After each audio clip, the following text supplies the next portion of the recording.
This is a geranium, one of the most popular bedding plants grown in greenhouses nationwide, along with a number of other annuals and perennials. People enjoy having these and many other plants because of the effect they have on our well-being. Plants are more than a luxury, they're necessities in our environment. My name is Rosa Raudales. I am an associate professor and extension specialist at the University of Connecticut, and I work doing research in water quality and doing outreach with greenhouse growers where we cover several technical aspects of growing. Traditional farming is becoming increasingly difficult due to the environmental impacts of climate change, such as soil degradation, unpredictable weather patterns, and an increased need for irrigation. This makes greenhouse incredibly beneficial in winter seasons in geographical regions in the world where it would be too resource-intensive or impossible to cultivate crops. Our state ranks 15th nationwide and responsible for 1/3 of all agricultural sales in the state. There are opportunities to further increase the impact of the greenhouse industry in Connecticut and beyond. But the greenhouse industry faces its own challenges that are making it difficult for the industry to reach its full potential. UConn Extension works with greenhouses in Connecticut by providing educational outreach on technology, sustainability, water quality, and integrated pest management practices. And I've told this story so many times, but we had like 10 flats left over. And so we went to the local hardware store and we sold those 10 flats of tomatoes for $3 a flat. We made $30. We thought we were the richest people in Canterbury. Joyce and Dave Hart own and operate Hart's Greenhouse and Florist.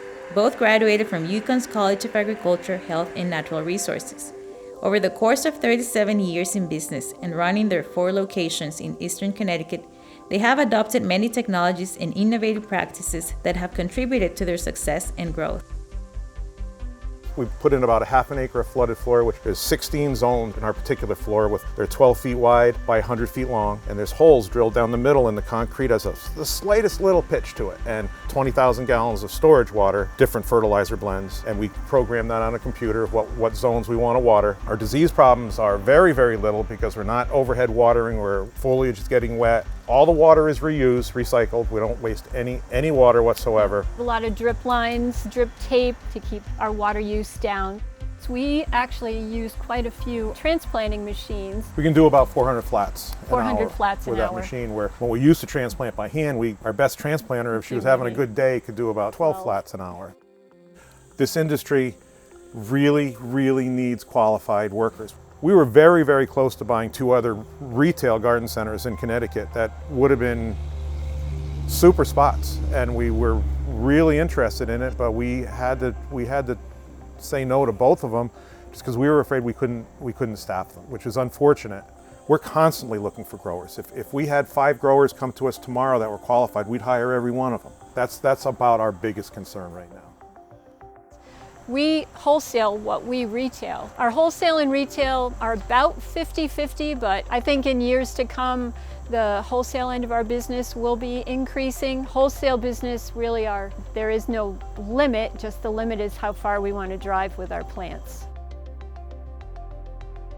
We have people come in almost daily looking for pollinator plants. Once they start having some plants in their own yard, because they hear about it, like, oh, I should plant pollinator plants, I save the bees. Like, it's a big movement, and all of these ornamentals will draw insects into your yard, butterflies, hummingbirds. It just brings a lot of happiness, and I think people in general feel better when they're around more plants, and it benefits the whole planet. You've always leaned on UConn, and you've always been incredibly responsive.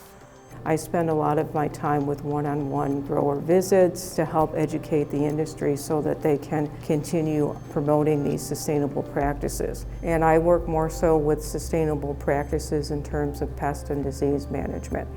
Leanne held our hand for a lot of years. She's pretty much taught us everything we need to know, and which was a huge help to us.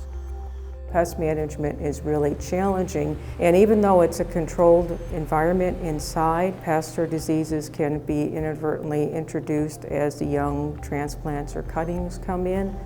So there have been a lot of exciting innovations in terms of types of natural enemies that are available and how they are delivered and introduced into the crops biologically based fungicides that are now available, microbial based insecticides, insect killing beneficial nematodes.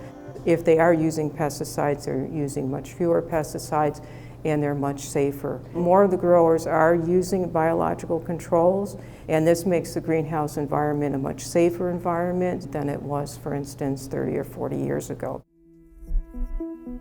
Grower Direct Farms in Somers is the largest greenhouse business in Connecticut, with over 40 acres of environmentally controlled greenhouses. The family company wholesales all their products to retail outlets throughout the Northeast. Adam Van Wingerden and Sam Smith are two owners of Grower Direct Farms.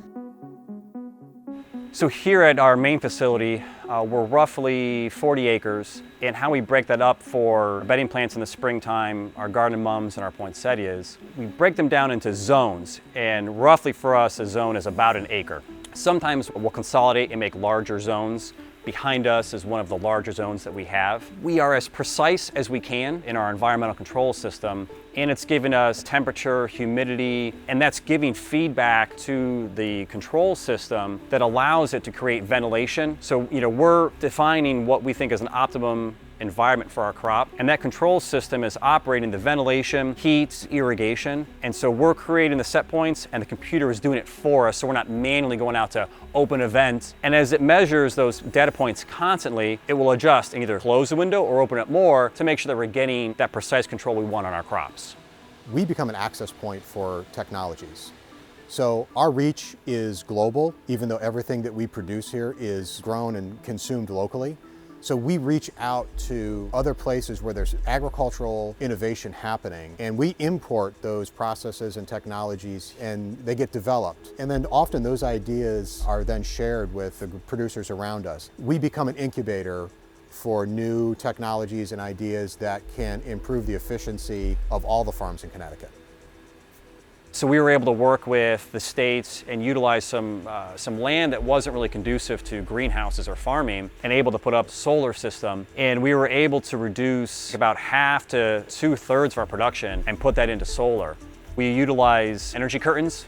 People think of them as a blanket. So in the morning, those curtains are able to retract and allow the light and the natural warmth that the sun creates inside of our greenhouse. At night, those curtains close, and it helps keep the energy that was created inside the greenhouse. And it also shrinks the amount of space that we have to heat, and just focusing on the area beneath that energy blanket.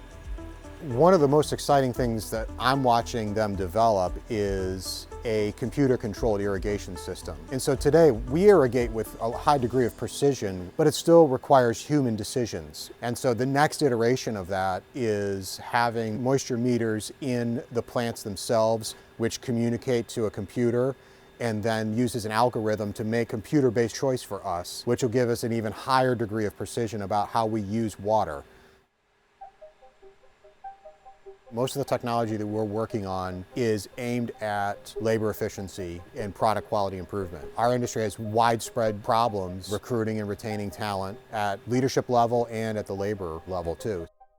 I've got 3 UConn grads in our growing department, technical experts in the growing of our plants. They're critical to our long-term success. We need specialists and experts in facility maintenance, data analysis, and replenishment. When we're working with our customers, we're looking at what is scanning and selling, and then we're resupplying based on what people are taking out of their store. Engineers, people that are making these things, we need people that can run them and also know how they work. One of our reoccurring challenges is helping regulators, legislators, and consumers understand what we are and what our value is to the community.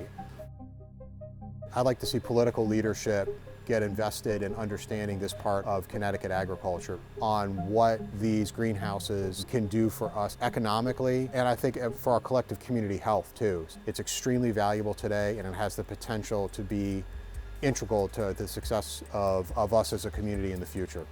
Our partnership with UConn has been incredibly valuable to that. It gives us access to expertise and a platform to share our message about our value to the collective agricultural economy and then just Connecticut in general. So we'd want people to know, we're sustainably producing live plants that are great for the overall both physical and mental health of everybody that lives here in Connecticut.